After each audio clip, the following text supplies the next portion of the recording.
This is The Extra Point, an Arizona's Family Originals podcast, sponsored by your Phoenix Suns. All right, could professional hockey be making its return to Mullet Arena? It certainly looks like it's the case, as the Coyotes minor league affiliate, the Tucson Roadrunners, look like they could be playing games there come next season. But let's talk to a man, some boots on the ground, who's been up front, the number one reporter on this the entire time. One of our favorite people to talk to here on Arizona's Family, Craig Morgan from PHNX, who was at Cardinals this morning and kind of doing a little bit of both. So how has your reporting day been so far?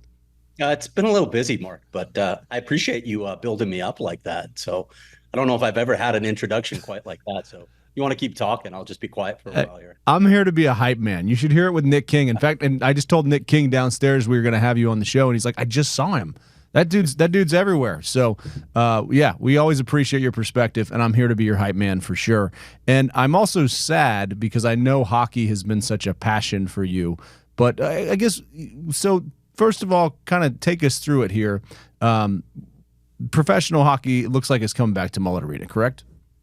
Yeah, on an abbreviated basis, far less than the Tucson Roadrunners had hoped. Rio Nuevo District, which manages and owns, for the time being at least, Tucson Arena, just met and approved an amended deal that will allow the Roadrunners to play 6 games at Mullet Arena in Tempe next season. The remaining 30 will be in Tucson. A lot to get to here. If you want to stop me and ask questions, let me know. But the original agreement allowed for them to play as many as 5 games.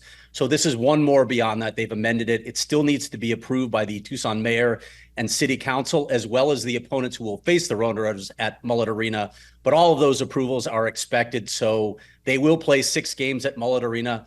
But that is a far cry from what Alex Morello Jr. had hoped the Roadrunners would be doing at Mullet Arena next season. Yeah, and like I said, I'm sad for you. I'm sad for hockey fans that don't have a team to go watch throughout the season. I guess, we got to be happy what we get here is 6 games. So I guess as a hockey fan, just someone who likes the game, does this satisfy your appetite for professional hockey here in the Valley of the Sun?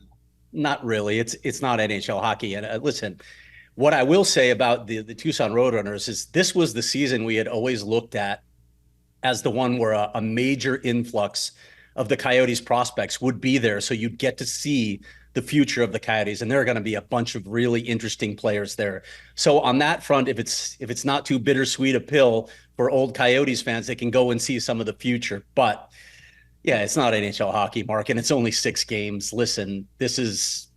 We can talk if you want. We can talk for a while about all the steps that led us to this point. But in my opinion, this could have been avoided with just better ownership throughout the history of this franchise. Oh, we can talk. I want to hear what you have to say, because we're glued to your social media for sure. So, how do we get to this point, Greg? Yeah, I mean, you and I both know this goes way back, all the way back to Steve Ellman's decision to move the team west to Glendale in 2003. It never worked. Richard Burke, his co-owner at the time, told him it wasn't going to work, and he was right. And really, all the problems that we've seen financially and otherwise have stemmed from that. It's been a parade of ownership groups that could never make it work, and were not necessarily even interested in hockey. Some of them were interested in a real estate deal, like Steve Ellman. Some of them were interested in just profiting off of it quickly, like Ice Arizona. Nobody really cared deeply about the hockey product itself. There wasn't enough concern with that. You didn't have the kind of owner like we used to have in the city with Jerry Colangelo, who actually cared about the city and took civic pride. It's just been a parade of missteps. And of course, this Morello ownership group was probably the worst of them, Mark, because they lost in the span of 5 years. They lost the arena that they were playing in, although there was a lot of baggage with Glendale before that. They lost the vote in Tempe. They lost the team. The team is now going to Salt Lake City, and yet another miscalculation here with the Roadrunners situation. Alex Morello Jr., I mean, they were out there parading that the Roadrunners were going to be playing at Mullet Arena all of next season. They wanted to move them completely. And then they realized that there were roadblocks to that, like the contracts they had signed in Tucson, maybe some opposition from ASU, maybe the need to get the AHL Board of Governors approval. They modified it to 14 games, and then it went down to 6, and that's where we are now. So do we know which games it will be, or how many games we'll be able to see them at Mullet Arena yet? No, the AHL, the reason we had this drop dead deadline of May 31st for the AHL is because they need to put together their schedule. They needed to know how many games are going to be in each site so that they could start planning the schedule. So that will come, I believe, in early July is when they actually put out the schedule, and they'll float the idea of the games in Tempe past those three opponents because it will be 3-weekend series. They have to approve it. It's expected that they will approve it. If one of the teams says, we're not crazy about that, they'll just move another team in. Wow. I mean, it doesn't bode well for the June 27th deadline either if they couldn't get this done. Is that am I reading too much into that?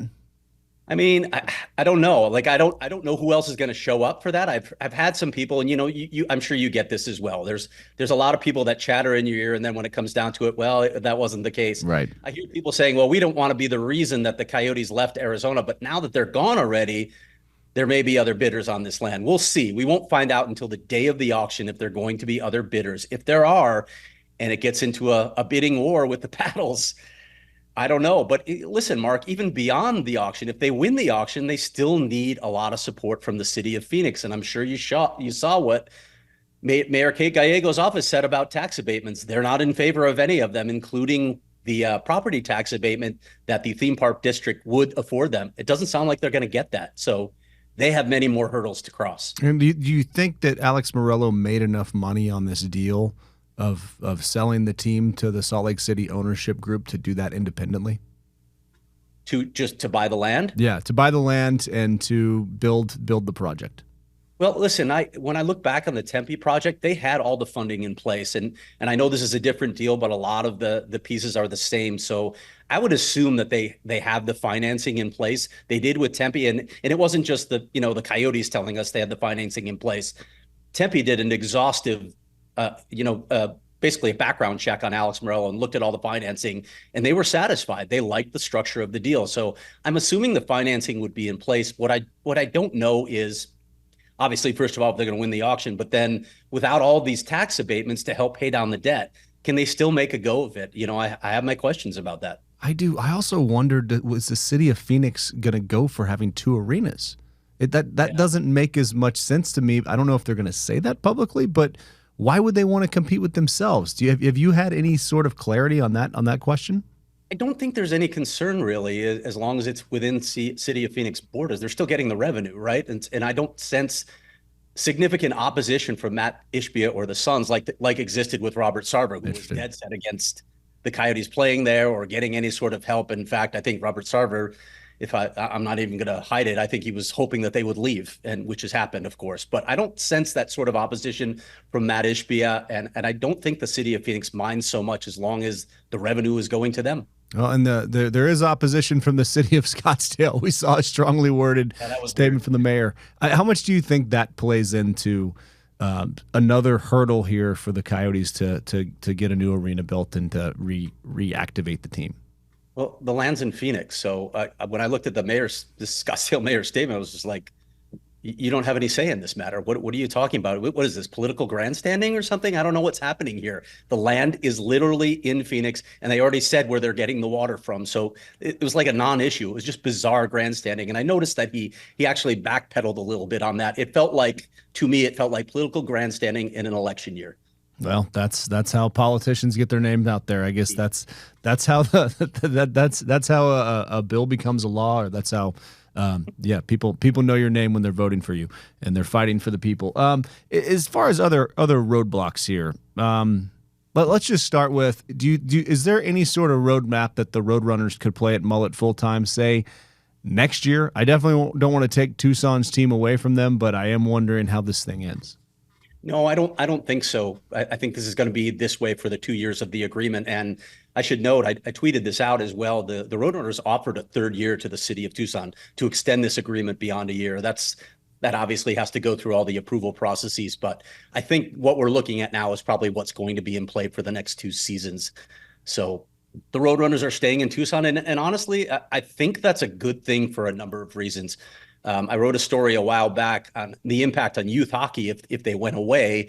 Aside from the visibility in the community, that's the only permanent ice sheet down there. So if the Roadrunners are gone, does Tucson Arena even keep ice? And then what happens to all those kids who are playing hockey if they don't have anywhere to play? They gotta drive to Gilbert or Chandler or Mesa to play. the other side of this, and this, I know this played a role in them modifying the agreement, is this is not good for players and coaches. The Roadrunners player, the AHL is all about development. They spend most of the week with practices and off-ice sessions, and then they play their games on the weekends. When you're shuttling back and forth, you're cutting into that development time. I know Utah's management team was not happy about this situation, and they voiced those concerns to the AHL. That played a role in this as well. And I think they were right to have those concerns. Like, anybody who looks at a development model will look at this plan and say, wait, this is going to hurt the players. This is not a good situation for them. Right. And you think about why spring training, the Diamondbacks moved up to the Valley to be closer, because all the shuttling, they weren't accomplishing as much. As far as this roadblock, I mean, it doesn't seem like it's directly correlated to getting our NHL team back here, but it certainly seems like there's a pattern here of it. Stuff is not quite happening the way we thought it was going to happen, the way we wanted it to happen, the way you needed it to happen. What other roadblocks do you anticipate for June 27th here? And I mean, how just generally, how do you feel about the Phoenix Coyotes, the Arizona Coyotes returning and playing games here in the next 5 years? I don't know what other roadblocks may crop up. As you and I both know, with the Coyotes, there will probably be half a dozen more that we didn't foresee. Right. That has been the history of this franchise. But in terms of, I know people are hoping, a lot of people out there think that Alex Morello is the best hope for an immediate return. And that's probably true in the strictest sense of the word. But when you consider all of these missteps, all of these mistakes, here's another one that we're talking about today with the Roadrunners. How much faith do you have in the guy actually getting it done? So if I'm looking down the road and guessing for what's going to happen, and I don't like doing this because it's way too much speculation, but they don't have a good track record. So if I think if NHL hockey is coming back here, Mark, I doubt it's happening within the next 5 years. I think it's going to take longer, and it's probably going to require a different ownership group. And it makes me sad because you look at the Tempe situation. I still don't understand why the Tempe situation didn't happen. As you've been able to dig in that more, as you've been able to look at what exactly happened there, and tell the story one day. What's the story about why the Coyotes are not building an arena in Tempe right now? Well, I would say it was two critical things. One was a lot of misinformation by the No campaign. They had a very adept campaign that was, no money for billionaires, no tax breaks for billionaires. It's easy to paint billionaires in a negative light.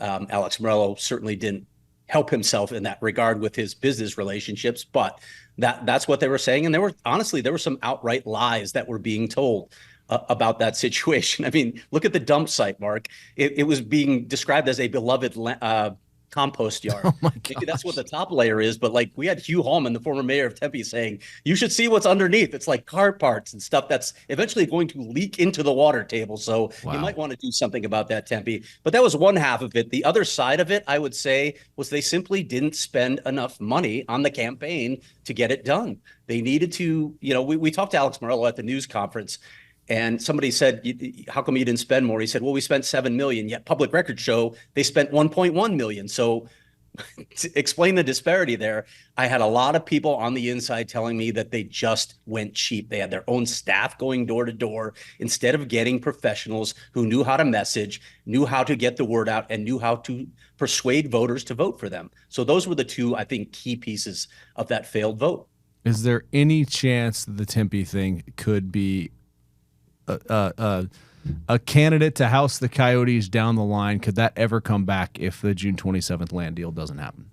Never say never, but my understanding, and I've asked this question of Tempe officials, is that there's nothing like that on the table. It's not even being talked about. So it would have to start from scratch. You love hockey. When would you hope that an NHL franchise is back here? Like, I mean, I feel like I could be an old man. I mean, some would say I already am, but could be an old man by the time this happens. What's your level of optimism, or where's your NHL meter if you had to gauge it right now that it would come back? I don't have faith that it's going to happen in this 5-year window, seeing all the missteps by Alex Morello. So when you bring a new group in, you have the same issues. You need an arena, first of all. You need the funding. Do you need tax breaks? Yeah, of course you need tax breaks. The great untold story out there is No owner can afford his own stadium unless he's maybe Jerry Jones. They can't afford to build their own arena or stadium anymore because they're so expensive. So you need help from cities, and there is very little appetite in Arizona to help out wealthy sports owners. So that's a major hurdle to cross. They have to get the arena built. And there are all the other processes that the expansion process entails. There are other cities that are interested. Atlanta's already building an arena. Houston probably wants an arena. There are other places that want arena or want teams. Sorry. So with all that in mind, when you look at the history of franchises that have left and then the city got a team back, the fastest return ever was Minnesota, which was 7 years. And that's, as we call it in the business, the state of hockey. That's hockey is king in Minnesota, and it took them 7 years to get a franchise back. Do I see the Coyotes coming back faster than that? I have a really hard time believing they'll be back before then. Man, what about Glendale? Could Glendale ever happen again? I suppose with a new ownership group that knew how to build relationships instead of destroy them, they could possibly get that done. But that's what it's going to take. Like when I look at what's required to make all of this happen that we're talking about, including tax breaks, how do you get government officials on board?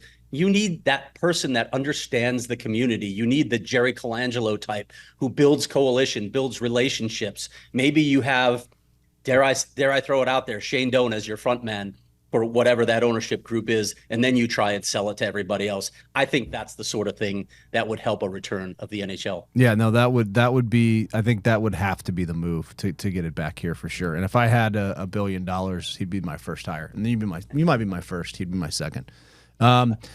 I am happy for Tucson, though, because, the Valley had its team yanked away. You certainly don't want to yank another community's team away. And, I mean, I feel like Tucson's almost an extension of the Valley here. At least they are in Arizona's family with our viewership. But I guess the fan base down there, how would you describe it? And what do you feel like is their current emotion of being able to keep most of the games down there? Well, like the Coyotes community on a scale, in the AHL, the Roadrunners community is a small community, but it's a passionate community, and their attendance has been rising year by year. I think they average just over 4,100 fans. So it's by no means one of the leading AHL franchises in attendance, but they are growing. They've had some success down there. And like you said, I think it means a lot to those fans. It means a lot to the youth hockey community that they have that team down there. I know they wanted to stay down there. That was the prevailing sentiment internally. They wanted to stay down there. So I'm happy for the team, the coaches, the staff, and I'm happy for the fans down there. And do you feel like watching the Roadrunners at Mullet Arena will be how would you kind of describe what you feel like the experience is going to be there to have the team play it up there the next 2 years for 6 games? I really don't know. I don't know, Mark. It's not going to be NHL hockey, okay? So if they're expecting to replicate that feel that Mullett had for NHL games, it's not going to be there. It's a minor league sport, okay? Flip side, there are a lot of really interesting prospects, some really good players that are going to be there, and the simple name Roadrunners clearly has a brand here in Phoenix. That's how hockey started in Phoenix with the Roadrunners way back when. So maybe there'll be a little bit of fascination, and maybe 6 games is the right amount to just make it enough of a sort of an event, an oddity where people will want to turn out and see it. This is I kind of think this is going to happen. The Coyotes are the Utah. They should be the Utah Patrol, by the way. I told someone in the organization that today. That's the name I'm submitting. The Patrol, like the ski patrol. But they're going to get really good right as they leave, right? Are they pretty primed here to be a playoff team next year? I'm not sure about next year, but they're not far off, Mark. And that may be the most painful part of this, because I've been covering this franchise for so long, and I watched all sorts of missteps from the management side where, okay, we're starting to rebuild. Oh, let's abandon it halfway through because we think we're good enough. No, you're not good enough. Don't do it. Okay, we're going to go get Phil Kessel and Taylor Hall, and we're not going to do anything. And then we're going to have to start the rebuild all over again. There have been so many mistakes on that front and so much bad drafting.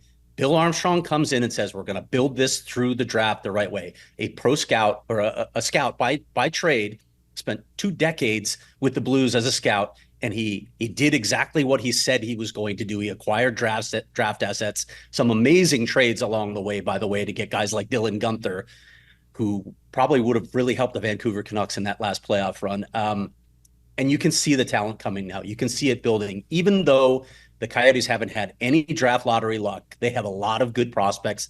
They're going to get more this year. They're going to get more the following year.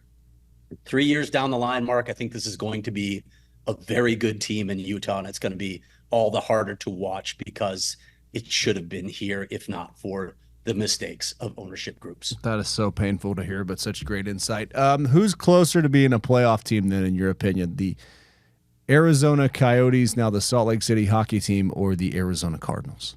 Oh, I'm going to go with the Cardinals on that one. I'm with my guy Johnny Venerable on this. I think the Cardinals could be a playoff team this year. Wow. You know, a fringe playoff team, maybe a 9-10 win team. And I don't know if they go much farther than that, but I think they could be a playoff team. I'm intrigued by this offense a bit. We'll see about the defense. I am. I just think with all of these rookies, all these young guys, they're going to need a little time to develop. I think they might be a problem for people in 3 years. But there's just, but if you run the ball and you can play decent defense, I'm starting to agree with you. I wonder about the defense. We'll see about the defense. I think that's the big question mark. What was the biggest takeaway from the first OTA today for you? The biggest takeaway? Yeah. It's really hot. Come on. You know this as well as I do, that when you go to OTAs, there is not much that you can clean. Guys are running around without pads, and anything that you try, if you try and take anything away from these, you're just going to be a fool, honestly, because they're not wearing pads. They're not really doing anything. It's like orientation. That's all it is. We won't know anything until camp starts. So let's hold off on any grand pronouncements. Although I guess I just made one with them being a playoff team. Well, it's, and it's good to have you, and I'm laying it on thick here, but you are one of the best reporters in the Valley. And I mean, just the way you get things out, and it's always interesting. I know how hard you work. It's great to have you back in the Cardinal beat, because it's just a voice we certainly need. So being back covering the NFL, I know the pain of losing the NHL, but what is it like being back in the NFL locker room? Well, we're not in the locker quite yet. I'm actually looking forward to that, because it's about building relationships, right, with players, with staff, with coaches. That's how I think you have to cover a team the right way, by doing that. And that's when you can tell good stories and really get to know what's happening with the team. So I'm a long way from that. I guess I would say that. Don't expect the level of coverage I gave on the Coyotes with the Cardinals this season. It's going to take me a while to get up to speed. And I also think, like, by looking at us side by side, by the way, I was just out at Cardinals practice all day, but I do not have the tan that you have right now, and I want to know what's going on. I was at the pool with the kids all weekend. Yeah, I think it might be the lighting in here, because there's definitely some ginger stuff going on. I need a better filter. Okay, cool. We'll just have to have you in studio. Where can we find your stuff? Where, now that the hockey you've shifted to the NFL, where can we find you, and where can we get the latest updates on all things hockey, Arizona Cardinals, and Ruminations by Craig Morgan?